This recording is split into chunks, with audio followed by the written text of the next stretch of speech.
Alhamdulillah nahmaduhu wa nasta'inuhu wa nastaghfiruh wa na'udzu billahi min sururi anfusina wa min sayyiati a'malina may yahdihillahu fala mudhillalah wa may yudlil fala hadiyalah. Asyhadu an la ilaha illallah wahdahu la syarikalah wa asyhadu anna Muhammadan abduhu wa rasuluh amma ba'du. Ikhwatu iman yang dimuliakan Allah Subhanahu wa ta'ala, bahwa Allah menciptakan manusia di muka bumi ini sebagai khalifah, sebagai pemimpin. Bahkan tidak hanya ungkapan khalifah kepada Nabi Adam, tapi termasuk kepada nabi-nabi berikutnya, seperti kepada Nabi Daud. Kalimatnya khalifah, menjadikan pemimpin. Oleh sebab itu maka hakikatnya manusia tidak ada yang terlepas dari sebuah pemimpin. Hanya mungkin levelnya yang berbeda. Ada memang memimpin diri, ada memimpin keluarga, ada juga memimpin masyarakat. Dan memimpin masyarakat pun itu ada batasan-batasan. Ada yang memimpin hanya sekup RT, sekup RW, atau sekup-sekup yang lebih luas lagi. Oleh sebab itu maka sebenarnya manusia ini tidak lepas dari sebuah ungkapan khalifah atau pemimpin. Nah, lantaran seperti itu maka Allah mengamanatkan bahwa harus seperti apa kalau menjadi pemimpin. Kudu kumaha ari jadi pamimpin teh gitu kan. Itulah yang jadi masalahnya. Kenapa? Karena akan ada tuntutan-tuntutan, hisaban-hisaban dari Allah Subhanahu wa ta'ala. Karena apa? Karena ini adalah bagian dari sebuah amanah. Nah, oleh sebab itu maka wajar kalau misalkan pada kesempatan ini saya akan bahas yaitu dengan judul Mata yastaujibur rajulu al-qada'a. Kapan seseorang memegang jabatan sebagai pemimpin. Jadi kapan seseorang memegang jabatan sebagai pemimpin? Maka untuk menjawab bahasan ini, untuk menjawab judul ini, maka Imam Al-Bukhari mengungkapkan sebuah perkataan seorang ulama yaitu Al-Hasan. Bagaimana kata Al-Hasan? Akhadallahu 'alal hukam an la yattabi'ul hawa wa la yahshaun nasa wa la yastaru bi ayati thamanan qalila. Jadi Al-Hasan mengungkapkan bahwa Allah memerintahkan kepada para hakim, para pemutus keputusan. Bisa diterjemahkan hakim ini qadhi. Kalau menurut Al-Bukhari. Atau mungkin secara umum memegang sebuah jabatan kepemimpinan secara umum. Maka ternyata ada 3 yang harus dipegang. Yang pertama adalah an la yattabi'ul hawa. Jangan mengikuti hawa nafsu. Yang kedua, wala yahsaun nasa. Jangan takut dengan manusia. Dan yang ketiga, wala yastaru bi ayati samanan qalila. Jangan menukarkan ayat-ayatku dengan harga yang sedikit. Ini 3 yang harus dipegang kepada orang-orang yang memegang sebuah jabatan. Rek jabatan hakim, pemimpin, atau mungkin pemimpinnya sekup itu dan ini 3 masalah. Kenapa an la yattabi'ul hawa? Jangan mengikuti hawa nafsu.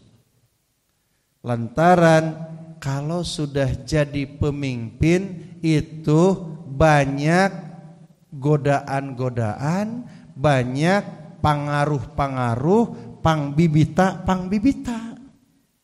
Sehingga tidak mustahil, yaitu yang ada ini yaitu nafsu, bukan ilmu. Kan banyak jalma mutuskeun hiji keputusan lain dumasar ilmu tapi dumasar kecenderungan nafsu sehingga akan muncul dampak yang jelek kalau memang keputusan cenderung dengan nafsu cek ilmu mah kudu kieu lantaran intervensi nafsu maka itu bisa memutuskan di luar ilmu yang dimiliki. Nah ini bahaya.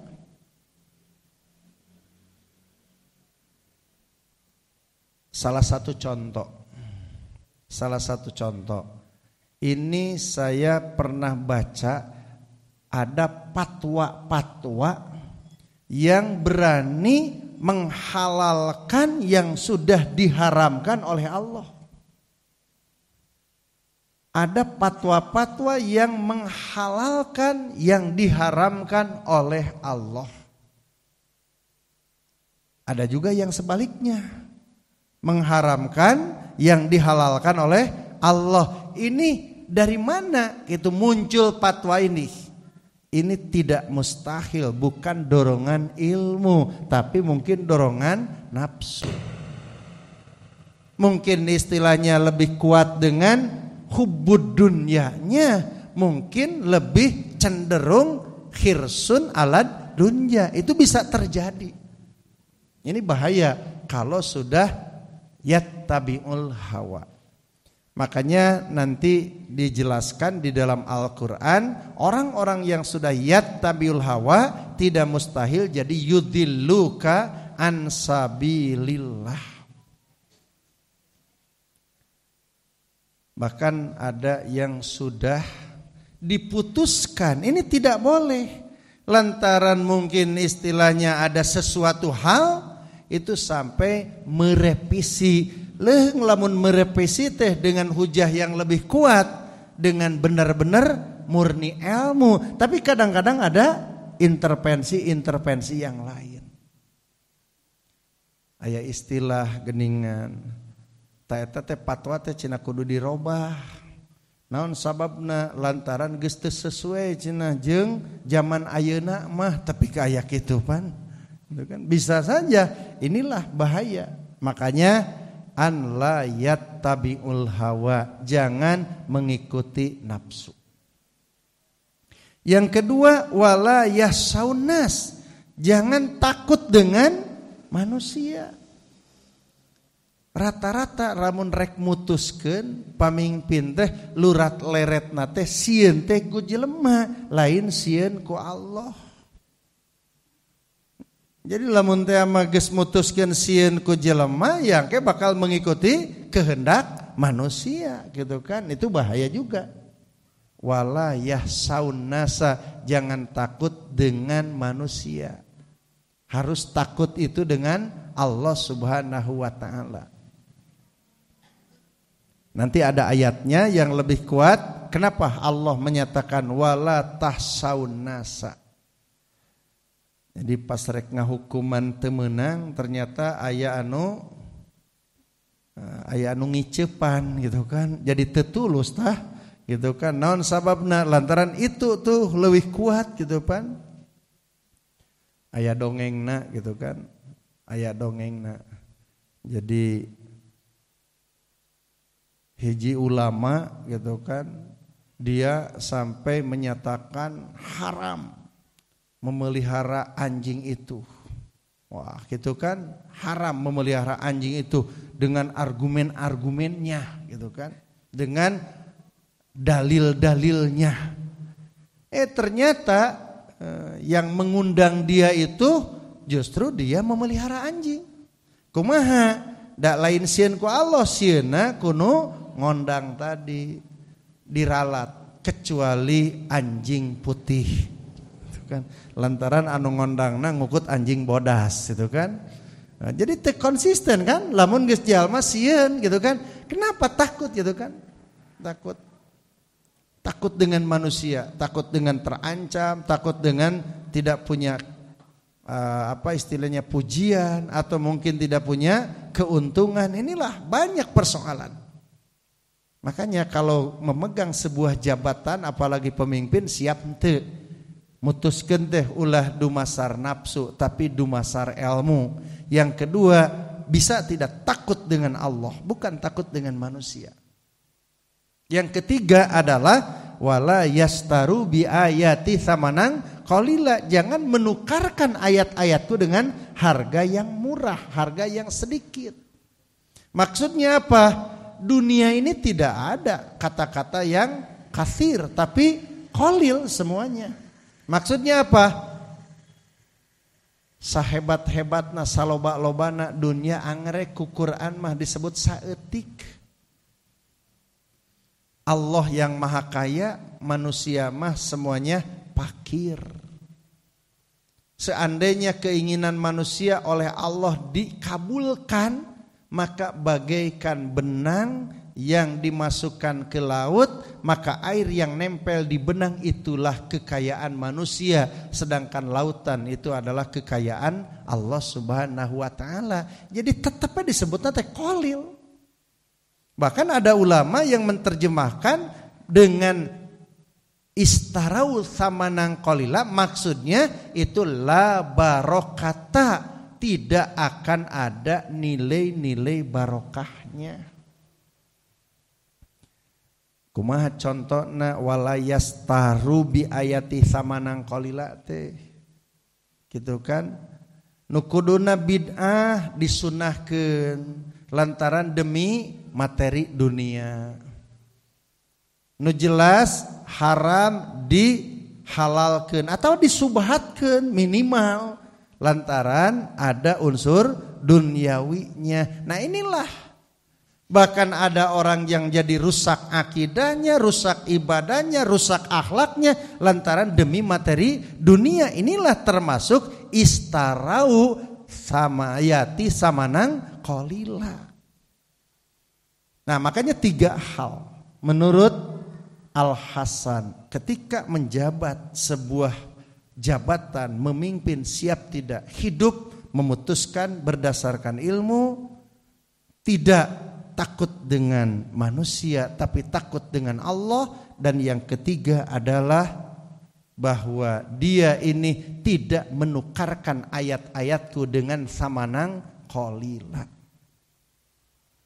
Papatah tikolot, orang lain sebutkan panding pader kita, lamun rek jadi pamimpin teh siap henteu, lantaran lamun terjadi masalah nu bakal jadi sorotan dan tangkapan sasaran itu adalah pemimpin. Lamun terjadi masalah siap henteu anu jadi sasaranana pamimpin. Lamun sakira sieun entong gitu kan, da pepatah kolot. Nya. Kan pemimpin mah pasti lamun teh mah misalkan ada masalah terjadi, misalkan misalkan ada hal-hal yang dicurigai atau yang dipandang bahaya gitu kan, siapa yang jadi bidikan, siapa yang jadi sorotan? Pasti pemimpin. Nah ketika misalkan menghadapi persoalan itu, bisa tidak yang tiga ini, bahwa berdasarkan ilmu, tidak takut dengan manusia, dan yang ketiga tidak menukarkan ayat-ayatku dengan samanang qalila. Nah ternyata Al-Hasan ini dia memiliki alasan dalil untuk para al-hukam. Apa landasan dalilnya? Maka di sini ditulis yaitu ayat Al-Qur'an. A'udzubillahi minasyaitonirrajim. Ya Dawudu, wahai Daud. Kan Nabi Daud. Inna ja'alnaka khalifatan fil ar. Kami jadikan engkau sebagai pemimpin di muka bumi. 1. Fahkum bainan nas bil haq. Tetapkan hukum di antara manusia dengan benar. Kayak benarna cek saha. Kan ayeuna mah loba sabener-benerna nya. Da cek saya mah benerna kieu, tah kitu lain. Fahkum bainan nas bil haq. Tetapkan hukum di antara manusia dengan benar bil haq. Apa al haq? Benar ini adalah mir rabbik, dari Tuhanmu. Jadi ngukur benar teh kudu cek dalil gitu kan. Lain bener teh di luar dalil gitu kan. Bener teh tah nyebutkeun bener teh jelas lantaran al haq mir rabbik. Kita berani menyatakan ini haram. Kenapa? Karena itu ma ahalallah, yang Allah halalkan. Kita menyatakan haram. Kenapa? Ma harramallah, apa yang Allah haramkan. Lamun Allah geus ngaharamkeun, tetap sebutkan haram. Ulah make jeung lurat leret tinu sajen. Contoh, arak haram tidak? Haram. Tapi kalau kita misalkan arak ini diolah dari aspek ini dan yang lainnya, ternyata ini banyak manfaat, rek jadi robah hukumna. Babi haram, nah rek jadi robah hukumna lantaran ini ada unsur-unsur manfaat dalam babi ini untuk anu gitu. Kalau sudah ditetapkan ini adalah sebuah haram, ya haram. Ai riba haram. Haram. Dere ayeuna mah da ieu mah unsurna ta'awun cenah, saling tolong menolong. Nah rek jadi halal lantaran ada unsur ta'awun. Nah makanya di sini ketika Allah sudah menetapkan bahwa apapun proses dalam muamalah, misalkan ini ada unsur riba, sudah haram. Ulah dilihat tina aspek-aspek nu sajen, tungtungna geus bisa jadi ngarobah hukum. Dewan Nisbah sudah memutuskan dulu tentang asuransi. Dewan Nisbah sudah memutuskan tentang masalah BPJS. Ternyata keluar dari hukum haram ini lantaran memang jelas-jelas pamanid turro, terpaksa. Dan terpaksa ini adalah ghairobagin wala adin. Ghairobagin tidak diharapkan, wala adin dan tidak disengaja. Itulah yang disebut pamanid turro. Cing ari direncanakeun madorot henteu. Ari diharapkan pamanid durro henteu. Pamanid durro goiro bagin wala adin, tidak diharapkan dan tidak disengaja. Ayeuna mah diharapkan jeung disengaja, alasanana madorot kumaha tah. Kahartos henteu.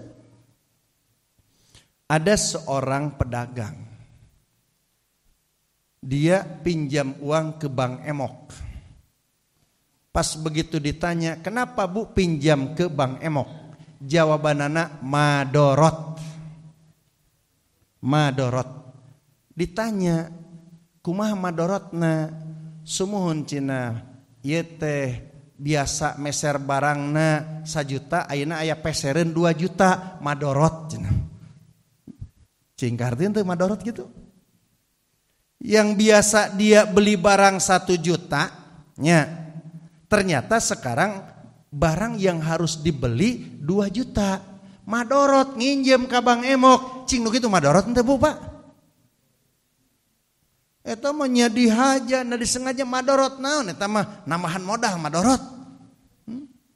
Bisa saja kalau kita misalkan biasa modal 100 juta lantaran kurang untuk membeli barang, urang nginjem ayeuna maka bank konvensional 200 juta alasanana madorot lantaran kurang modal. Bisa diterima teh madorot nu kitu. Nya.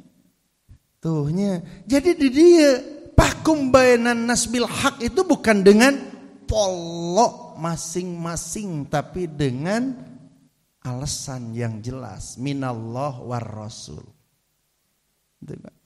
Jadi lamun geus jelas Allah netepkeun haramnya atau haram. Ulama ke jeung istilahna ya kita dilirik dari aspek anu atung kita jadi halal tungtungna mah kumaha tah. Dewan Nisbat geus mutuskeun ieu teh haram cenah ye. Gitu kan. Tapi aspek sosiologi, aspek psikologi, aspek ta'awun dan yang lainnya narek jadi halal gitu. Cek sim kuring ngahina ka Rasul eta teh. Jeung ngahina ka Allah tina halal tina haram jadi halal lantaran tina aspek nu sejen siga Rasul teh teu apal kana urusan nu kitu gitu kan. Siga Rasul teh apal tina aspek-aspek yang seperti itu. Inilah bahaya. Jadi lamun nama geus haramnya atau saya haram. Khamar haram. Gitu kan? Kalau misalkan ini ada unsur riba, ya sudah unsur riba haram gitu kan. Ada unsur maisir ya haram gitu kan. Dari ieu mah da lain maisir cenah teh da refreshing, healing gitu. Kumaha tah lamun alasanana gitu. Alasanana teh refreshing itu karep teseng healing gitu kan. Nah jadi robah gitu kan. Ini tidak. Makanya pahkum bainan nas bil haq, dengan hak. Hak teh ceuk naon? Wala tattabi'il hawa, jangan mengikuti al hawa, payudilluka an sabilillah, akan sesat dari jalan Allah. Innalladzina yadilluna an sabilillah lahum adzabun syadid. Sesungguhnya mereka yang sesat dari jalan Allah siksa yang sangat keras.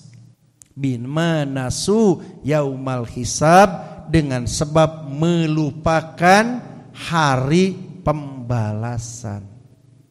Tadi dia ambil kalimat di akhir. Jadi mafhumnya orang yang memutuskan tidak sesuai dengan hak, orang yang selalu hidupnya mengikuti al-hawa, ini hakikatnya orang melupakan terhadap yaumul hisab. Da lamun jalma inget tuluy Bu, hirup bakal dihisab, hirup teh bakal apik, bakal ati-ati dalam segala aspek kehidupan. Itu lamun ayana kasieun inget kana yaumul hisab. Kenapa? Mangga dina riwayat Al-Bukhari. Rasulullah sallallahu alaihi wasallam ketika kumpul dan di situ ada istrinya Aisyah. Kata Nabi, "Man husiba udziba." Barang siapa yang dihisab pasti celaka. Barang siapa yang dihisab pasti celaka. Itu kan Jadi langsung Nabi man husiba udziba. Hanya pada waktu itu Siti Aisyah belum paham ungkapan Nabi dengan ayat Al-Quran. Maka Siti Aisyah menyodorkan, ya Rasulullah, bukankah di dalam ayat Al-Quran ada ayat yaitu pasaupa yuhasabu hisaban yasiro. Maka akan ada orang yang dihisab dengan hisaban yang mudah. Maka Nabi menjelaskan pada waktu itu bahwa yang dimaksud man husiba udziba man nukisal hisab yahlik. Barang siapa yang dihisab dengan rinci, itulah yang celaka. Sedangkan ayat Al-Quran pasaupa yuhasabu hisaban yasiro itu hanya sekedar al-ardu, disodorkan. Jadi di yaumul akhir itu nanti ada orang yang disodorkan gitu kan catatan-catatannya. Ini yang dimaksud pasaupa yuhasabu hisaban yasiro. Tapi setelah dihisab dengan rinci, maka itulah yang dimaksud man husiba udziba. Barang siapa yang dihisab dengan rinci pasti celaka. Tah lamun aya kasieun dihisab geura bakal apik. Mun jadi pamimpin teh mah bakal risi sieun. Gitu kan? Mimpin diri oge sieun teu kajawab pertanyaan-pertanyaan ti Allah teh. Mimpin keluarga juga takut dihisab, takut tidak bisa menjawab, apalagi memimpin lebih dari itu. Maka dia akan hati-hati gitu kan. Bakal hati-hati gitu lamun jalma inget kana hisaban. Kan ari inget kana hisaban mah kitunya Pak. Gitu kan. Urang teh nambah umur, nambah ye hisaban teh. Matak jadi getol amal solehna nambah umur teh. Naon sababna? Apa nambah hisabanana oge? Nambah harta bakal lebih hati-hati penggunaan harta itu. Kenapa? Karena semakin tambah tanggung jawabnya. Nambah ilmu bakal lebih berhati-hati bagaimana mengamalkan ilmu ini. Lantaran begitu tambah ilmu lamun teu kaamalkeun leuwih berat deui tanggung jawabna. Nah, gitu kan? Jadi semakin bertambah itu akan diingat, oh bertambah hisaban berarti akan lebih hati-hati. Ibu bapak cuma mimpin keluarga berarti tanggung jawab sakitu. Lamun mimpin masyarakat bagaimana? Itu berarti bertambah. Makanya di sininya aneh gitu kan. Ketika orang ambisi untuk jadi pemimpin itu hayang naon. Saya yakin orang yang ambisi untuk jadi pemimpin, ambisi untuk nambah hisaban dari Allah Subhanahu wa taala. Kan pemimpin mah eukeurnya. Nya, ari pamimpin mah eukeur, Bu. Terang eukeur. Nuju. Nah cenah mana dalilna? Cik Rasul teh kullukum ra'in. Kullukum kalian semuanya ra'in. Pemimpin wa mas'ulun an ra'iyah dan akan ditanya dari kepemimpinan. Tah ku dalilna ye aya henteu nu lain pamimpin. Nya. Cing ku dalilna eta aya henteu nu lain pamimpin. Kullukum ra'in wa kullukum mas'ulun an ra'iyah. Artinya tidak ada manusia yang tidak jadi pemimpin. Jadi orang teh sakabehna pemimpin. Matak lamun hayang jadi pamimpin level anu eta teh lain hayang pamimpin, hayang nambah beban tanggung jawab di akhirat. Gitu kan. Nya mangga gitu kan. Allah mah ngabebaskeun, hayang naon wae. Tongbor mah hayang jadi pamimpin, hayang jadi jelema kafir ge pek wae nah. Jangankan mau jadi pemimpin, mau jadi orang kafir, silahkan Anda yang memilih kan gitu. Makanya kullukum ra'in, kabeh geus jadi pamimpin, nah bet hararayang atuh jadi pamimpin, pan eukeurnya sedang. Jadi hayang naon sebenarnya namanya. Matak pas di urang mah pan begitu misalkan ada pemilihan pimpinan jamaah, pimpinan cabang pada tidak mau. Naon sababna? Lantaran mengakui bahwa ini akan dihisab. Tuhnya lantaran ingat karena hisaban ari jadi pimpinan cabang mah. Tapi lah menjadi kades inget teh karena yaumul hisab. Kenapa? Cirinya lantaran tidak ingat terhadap yaumul hisab maka berlomba, ambisi, gitu kan? Itu beda nak. Matak lamun anu ambisi karena kepemimpinan teu aya inget karena yaumul hisab teu. Ingetna karena dunya eta mah. Ingetna karena dunya. Eta kullukum ra'ina make jeung kudu hayangnya eukeur urang teh jadi pamimpin teh.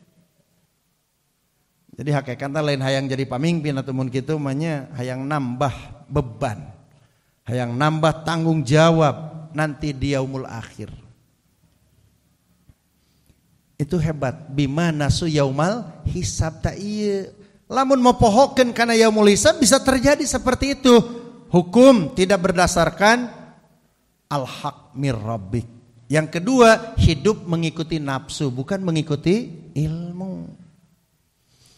Bahkan ternyata Al-Hasan ini menulis ayat Al-Quran lagi. Inna anzalnat taurata. Kata Allah, kami turunkan Taurat. Fiha pada Taurat itu hudan, petunjuk, nurun, cahaya. Yahkumu bihan nabiyun alladzina aslamu lilladzina hadu warrabbaniyun wal ahbar bimastuhfidu min kitabillah. Ternyata para nabi termasuk mereka ar-rabbaniyun dan al-ahbar meyakini terhadap yang ada dalam kitabullah, maka mereka menetapkan hukum berdasarkan itu. Wa kanu alaihi syuhada, dan mereka akan jadi saksi-saksi. Di situ pala tahsaun nasa, janganlah kalian takut dengan manusia, wahsauni, takutlah denganku. Siapa Bu yang menciptakan kita? Allah. Siapa yang memberi rizki? Allah. Siapa yang menghidupkan? Siapa yang mematikan? Nah, habat bisa sieun ku jelema. Siapa yang menciptakan? Siapa yang memberi rezeki? Siapa yang menghidupkan dan mematikan? Allah. Jadi ulah boga pikiran rezeki eta ti jelema. Kalaupun kita tidak menerima dari orang itu, ada dari jalan yang lain. Ulah sieun gitu kan.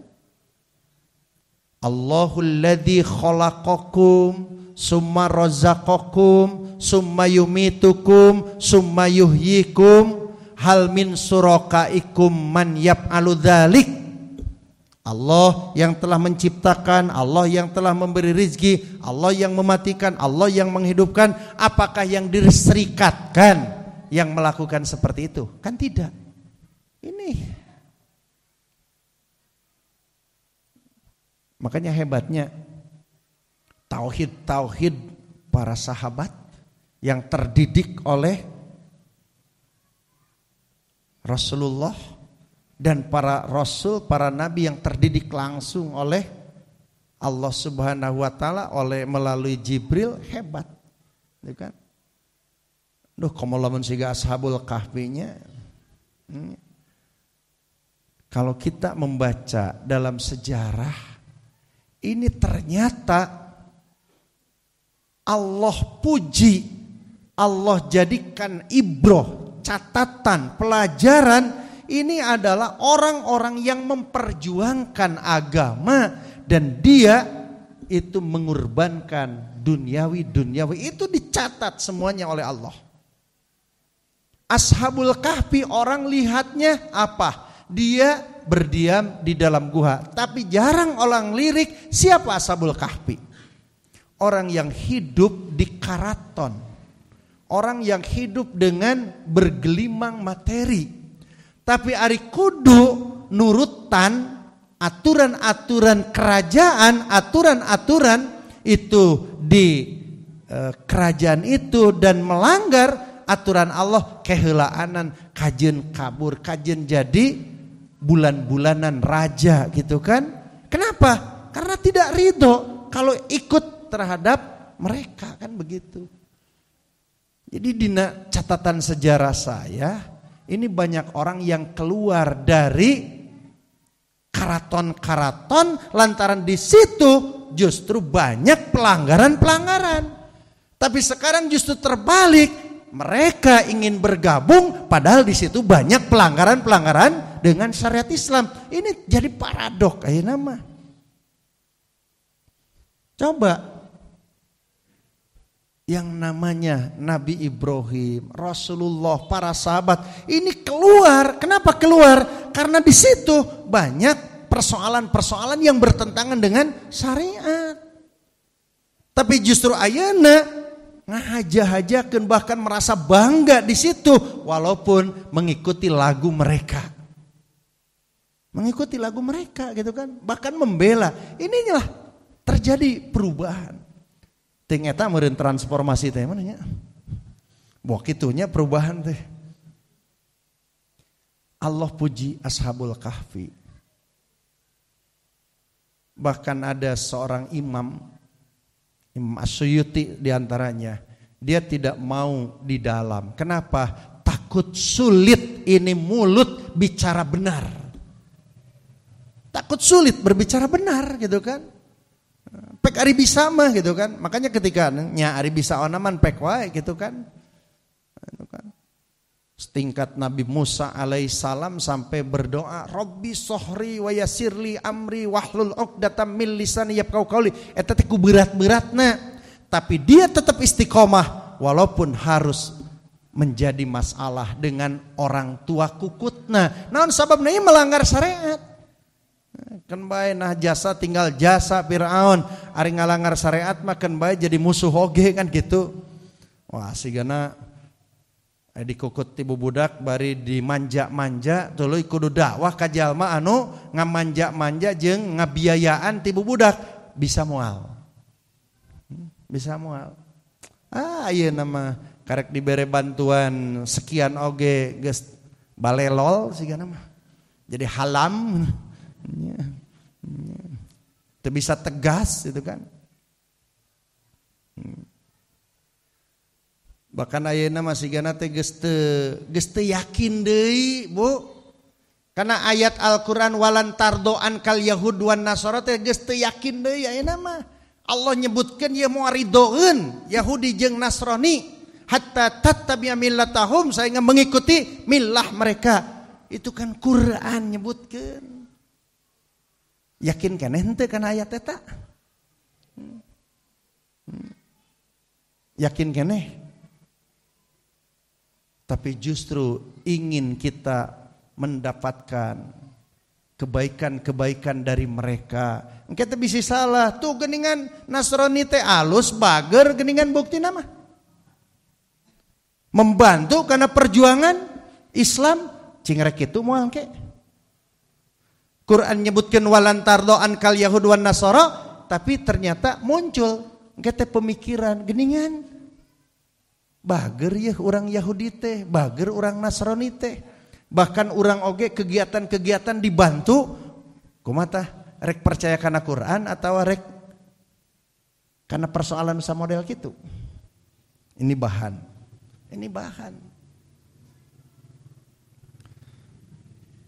Nah ini jadi banyak orang nanti. Makanya di kampung-kampung ketika saya datang ke kampung-kampung yang menjadi banyak pemurtadan, mereka bicaranya seperti itu. Cina orang Nasrani teh, orang Yahudi teh bager, tiap minggu ngabantu oge, gitu kan?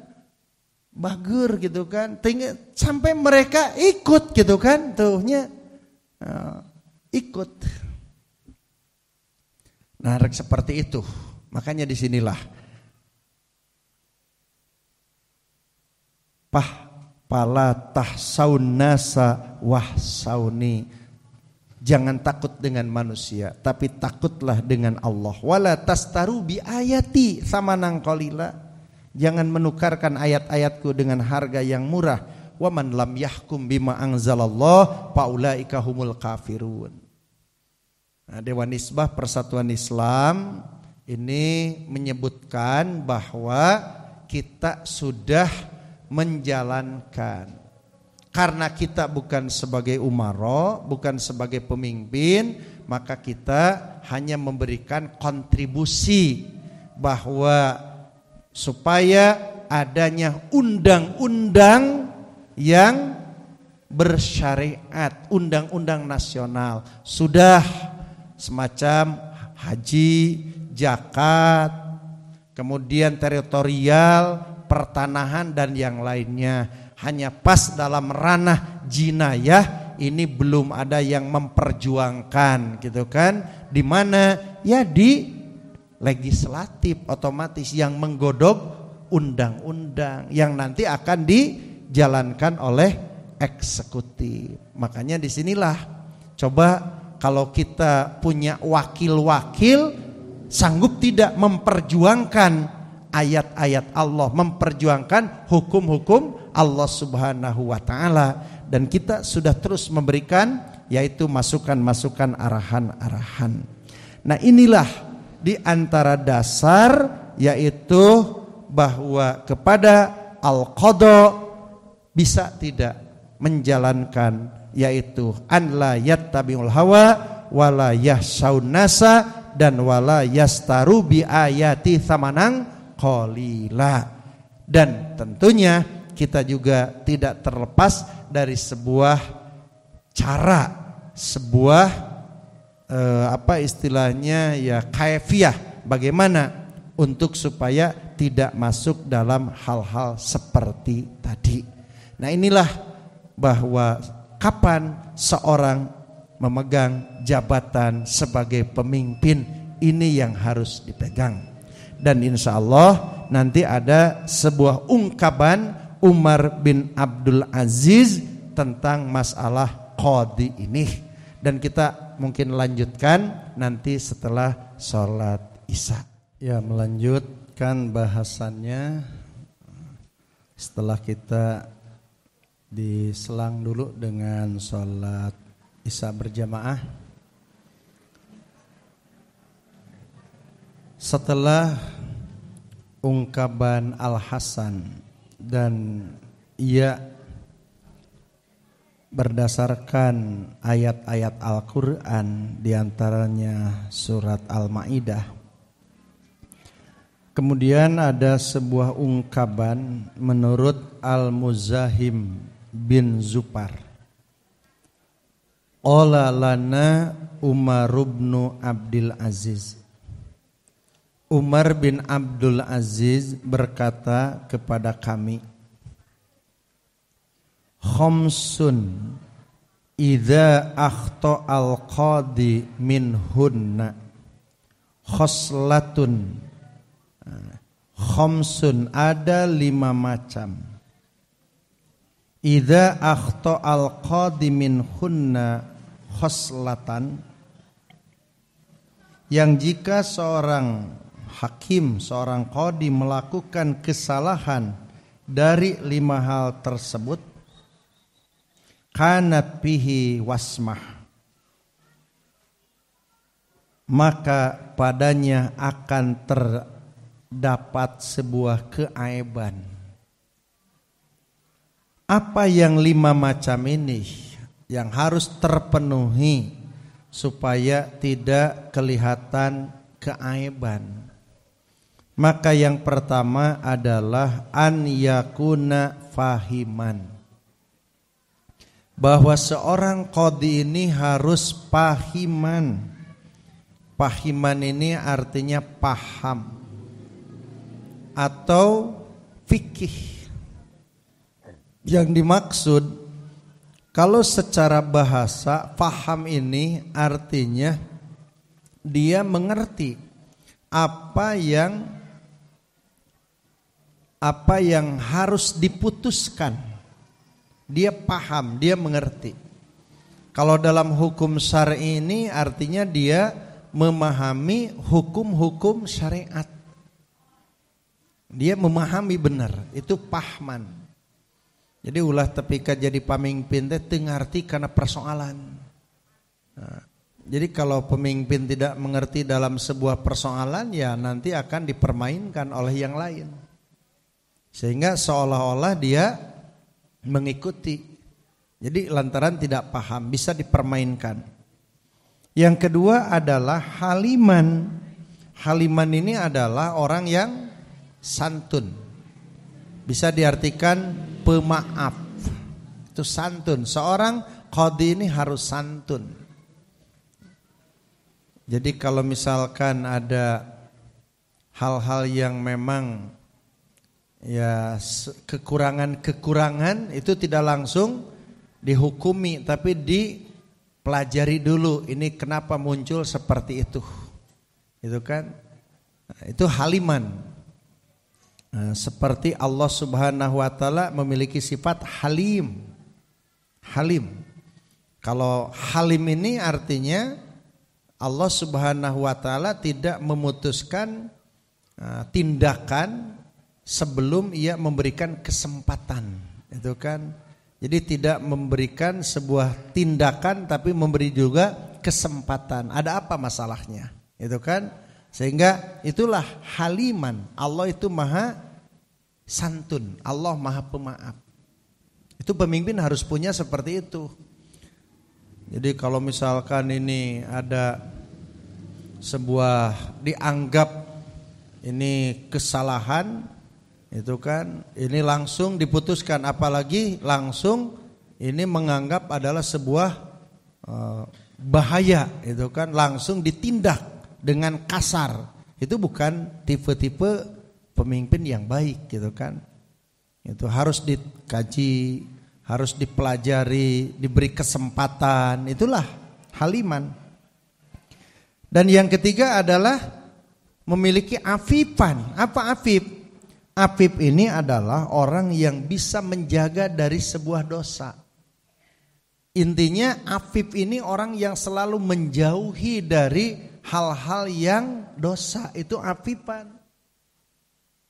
Jadi lamun pamimpin geus menganggap tidak apa-apa dari perbuatan-perbuatan dosa, itu bukan tipe pemimpin yang baik. Jadi afif, orang yang selalu menjaga, menjauhi dari perbuatan-perbuatan dosa. Itulah afifan. Nah, kemudian soliban, bahwa pemimpin itu harus tegas, harus tegar. Jadi ulah tepika memberikan keputusan-keputusan yang ngambang, ketepuguh gitu kan. Itu nu mana itu nu bener teh cenah gitu kan. Dalam kesempatan ini A, dalam kesempatan lain B. Jadi mana ya? Tidak jelas. Atau mungkin meragukan. Jadi meragukan ini. Dan tipikal kita ini bukan seperti itu kan. Pemimpin-pemimpin kita itu betul-betul tegas, itu kan jelas. Makanya kemarin ketika di dakwah camp, kebetulan Al-Ustadz Zainandang itu menyampaikan materi di antaranya yaitu karakter mubalik persis.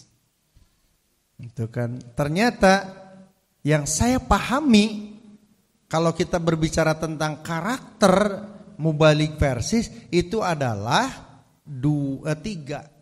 Apa tiga ini? Tiga ini adalah satu, betul-betul jelas. Yang namanya jelas itu artinya ada referensinya. Jadi jelas gitu kan. Nah ini puguh dasar-dasarna. Makanya namanya mubalik itu kan kudu jelas. Naon anu ditepikeunana teh. Ulah disebut mubalik tapi terjelas referensinya, itu lain ge mubalik gitu kan.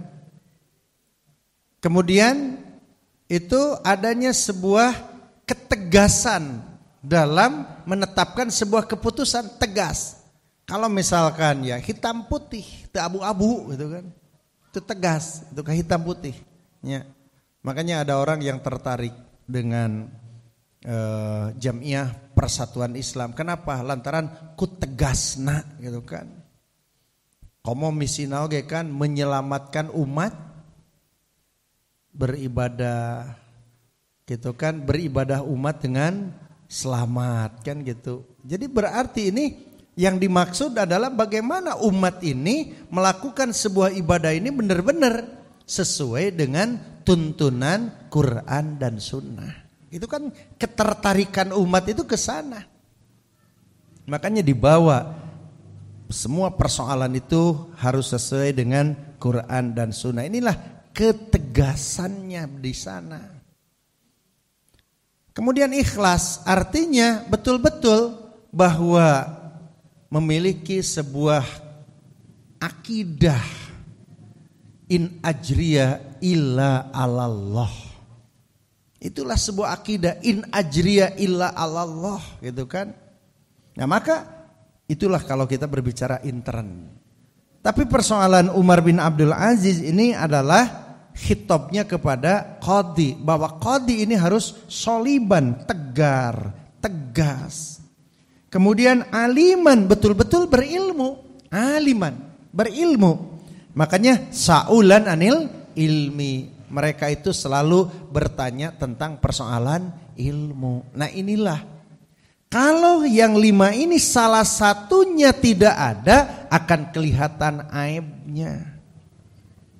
Jadi betul-betul pahiman, haliman, afifan, soliban, aliman, saulan anil ilmi. Maka disinilah mungkin Imam Al-Bukhari mengungkap ungkapan Umar bin Abdul Aziz untuk dijadikan jawaban mata yastaujibur rajulu al-qad. Kapan seseorang memegang jabatan pemimpin? Inilah diantaranya harus benar-benar paham, halim, afif, solib, aliman, saulan anil ilmi.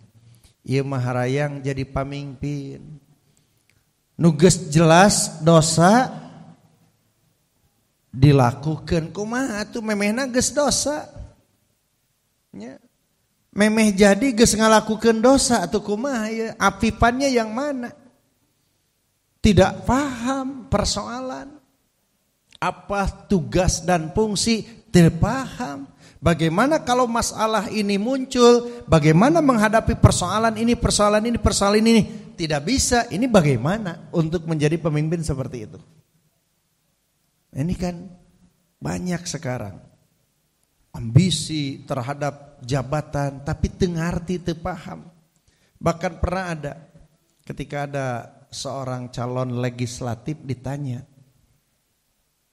apa sih tugasnya legislatif ini, DPR ini apa?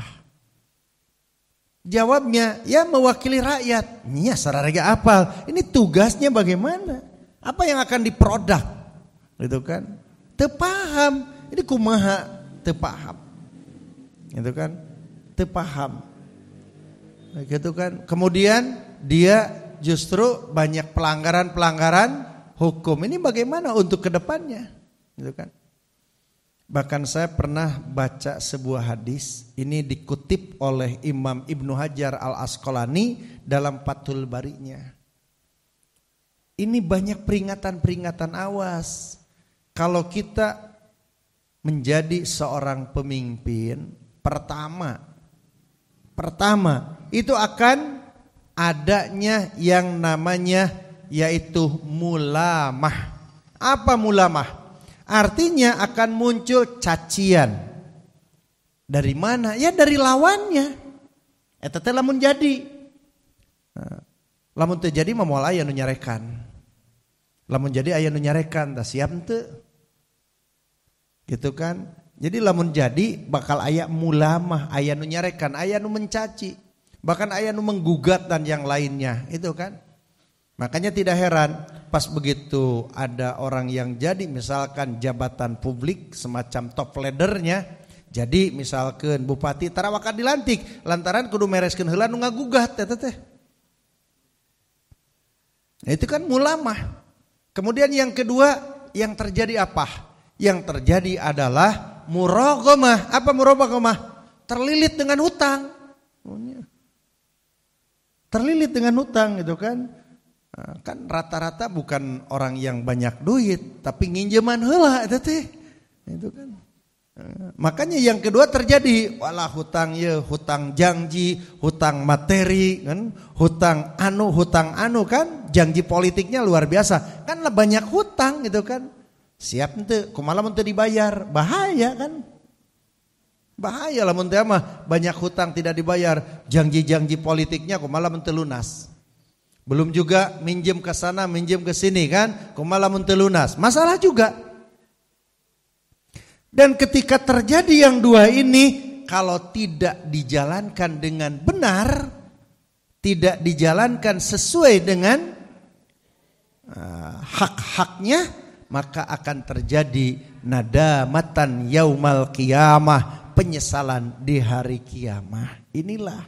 Makanya saya sengaja sampaikan, mudah-mudahan jadi tadhkirah, bukan tidak boleh, bukan istilahnya menghalangi, tapi siap tidak untuk menjadi orang-orang yang mendapatkan jabatan-jabatan yang tidak berat nanti hisaban di yaumul akhir. Makanya disinilah Umar bin Abdul Aziz mengingatkan, yaitu pemimpin ini supaya tidak kelihatan aibnya, fahiman, haliman, afifan, soliban, aliman, saulan, anil ilmi.